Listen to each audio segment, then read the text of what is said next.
സൈനിക നീക്കം ചോർത്തി പാകിസ്ഥാന് കൈമാറിയ പഞ്ചാബ് സ്വദേശി ബൽജിത് സിംഗ് അറസ്റ്റിൽ. സിസിടിവി ക്യാമറകൾ സ്ഥാപിച്ചാണ് സൈനിക നീക്കം ചോർത്തിയത്. പത്താൻകോട്ട് ജമ്മു ദേശീയപാതയ്ക്ക് സമീപമുള്ള കടയിലാണ് സിസിടിവി സ്ഥാപിച്ചിരുന്നത്. ദൃശ്യങ്ങൾ പാകിസ്ഥാനിലെ ചാര സംഘടനകൾക്ക് ഇലക്ട്രോണിക് സംവിധാനങ്ങൾ വഴി കൈമാറുകയും ചെയ്തു.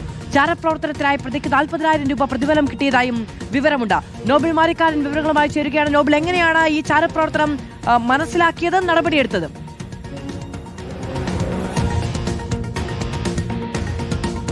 മധു, അതീവ ഗൗരവമുള്ള സംഭവമാണ് ഇന്നിപ്പോൾ റിപ്പോർട്ട് ചെയ്തിരിക്കുന്നത്. പഞ്ചാബിൽ നിന്നാണ് ഇപ്പോൾ ഈ പ്രതി ബൽജിത് സിംഗ് അറസ്റ്റിലായിരിക്കുന്നത്. CCTV ക്യാമറകൾ ഉപയോഗിച്ചുകൊണ്ട് ഇയാൾ ഒരു കടയുടെ അടുത്ത് സ്ഥാപിക്കുകയും അതിലെ പോകുന്ന സൈനിക വാഹനങ്ങളുടെ നീക്കങ്ങൾ അടക്കം കൃത്യമായി തന്നെ ആ ക്യാമറയിൽ പതിക്കുകയും അത് പിന്നീട് പാകിസ്ഥാൻ ചാര സംഘടനകൾ കൈമാറുകയും ചെയ്തു എന്നാണ് ഇപ്പോൾ കണ്ടെത്തിയിരിക്കുന്നത്. ഇതിന് 40,000 രൂപ പ്രതിഫലമായി ഇയാൾ കൈപ്പറ്റിയിരുന്നുവെന്നും ദുബായിലുള്ള ഒരു ആളുമായി ഇയാൾ നിരന്തരം സമ്പർക്കത്തിൽ ഏർപ്പെട്ടിരുന്നു എന്ന വിവരവുമൊക്കെ ഈ ഘട്ടത്തിൽ പുറത്തേക്ക് വരുന്നുണ്ട്. പ്രധാനപ്പെട്ട കാര്യം എന്ന് പറയുന്നത് ബൽജിത് സിംഗ് എന്ന ആളാണ് ഇപ്പോൾ ഈ പിടിയിലായിരിക്കുന്നത്. ഇയാൾ പത്താൻകോട്ട് ജമ്മു ദേശീയപാതയിൽ നിന്നാണ് ഈ വിവരങ്ങൾ ശേഖരിച്ചിരിക്കുന്നത്. നിർണായക പാതയാണ്, പ്രത്യേകിച്ച് സൈനിക നീക്കങ്ങൾ എപ്പോഴും ജമ്മു കാശ്മീരിലേക്കും പത്താൻകോട്ടിലേക്കും പോകുന്നത് ഈ മേഖലയിൽ കൂടിയാണ്. അത്തരത്തിൽ തന്ത്രപ്രധാന ഇടത്തെ CCTV ക്യാമറകളുടെ ദൃശ്യങ്ങളാണ് ഇത്തരത്തിൽ കൈമാറിയിരിക്കുന്നത് എന്ന് ഗൗരവം വർദ്ധിപ്പിക്കുന്നു. മറ്റ് ആരെല്ലാമായി ഇയാൾ ബന്ധപ്പെട്ടിട്ടുണ്ട്, മറ്റേതെല്ലാം ചാര സംഘടനകളോ അല്ലെങ്കിൽ പാകിസ്ഥാൻ ഭീകരവാദികളൊക്കെ ഇയാൾ ബന്ധപ്പെട്ടിട്ടുണ്ടോ എന്ന കാര്യങ്ങൾ പരിശോധിച്ച് വരികയാണ് എന്നാണ് ഇപ്പോൾ പഞ്ചാബ് പോലീസും അറിയിക്കുന്നത്. ഇയാളുടെ അറസ്റ്റ് രേഖപ്പെടുത്തി എന്താണെങ്കിലും ഇയാളെ കസ്റ്റഡിയിൽ വാങ്ങി കൂടുതൽ ചോദ്യം ചെയ്യുന്നുണ്ട് എന്ന വിവരം പുറത്തേക്ക് വരുന്നുണ്ട്. മുൻപ് നേരത്തെ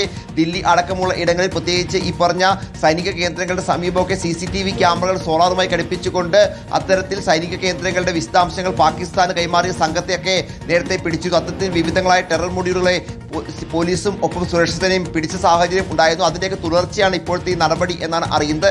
സൈനിക നീക്കങ്ങൾ അറിയുക എന്നാണ് ഇതുവഴി പാക് ചാര സംഘടനകൾ ലക്ഷ്യം വെക്കുന്നത്. അതിനുവേണ്ടി കൃത്യമായ ആളുകളെ കണ്ടെത്തുകയും സാമ്പത്തികമായി പിന്നോക്കം നിൽക്കുന്ന ആളുകൾക്ക് ഇത്തരത്തിൽ പ്രതിമാസം 40,000 അല്ലെങ്കിൽ ഓരോ വിഷ്വലിനും അതിൻ്റെതായ തുകയൊക്കെ നൽകിക്കൊണ്ട് അവരെ പാട്ടിലാക്കി ഇത്തരത്തിൽ ദൃശ്യങ്ങൾ ശേഖരിക്കുകയാണ് ചെയ്തുകൊണ്ടിരിക്കുന്നത്. ഭീകരാക്രമണം അടക്കമുള്ള കാര്യങ്ങൾക്ക് പിന്നീട് ഈ ദൃശ്യങ്ങൾ ഉപയോഗിക്കും എന്നാണ് കേന്ദ്ര ഏജൻസികൾ കണ്ടെത്തുകയും ചെയ്തിരിക്കുന്നത്. എന്താണെങ്കിലും ഇതുമായി ബന്ധപ്പെട്ടുകൊണ്ട് ബൽജിത് സിംഗിനെ കൃത്യമായി ചോദ്യം ചെയ്തു വരുന്നു. കൂടുതൽ അറസ്റ്റ് അടക്കം ഉണ്ടാകാനുള്ള സാധ്യതയുണ്ട്. ഇയാൾ മറ്റേതെങ്കിലും സംഘത്തിലെ കണ്ണിയാണോ എന്നടക്കമുള്ള കാര്യങ്ങളും പരിശോധിച്ചു വരുന്നു എന്നാണ് അറിയാൻ കഴിയുന്നത്. മാധു, ശരി, പത്താൻകോട്ട് നിന്നാണ് ഇയാൾ ചാരപ്രവർത്തനത്തിലൂടെ CCTV ക്യാമറകൾ സ്ഥാപിച്ച സൈനിക നീക്കങ്ങളടക്കം പാക് സംഘടനകൾക്ക് ചോർത്തിക്കൊടുത്തത് എന്നുള്ളതാണ് വിവരം. നോബിൾ ബാരിക്കാരനാണ് വിവരങ്ങൾ നൽകിയത്.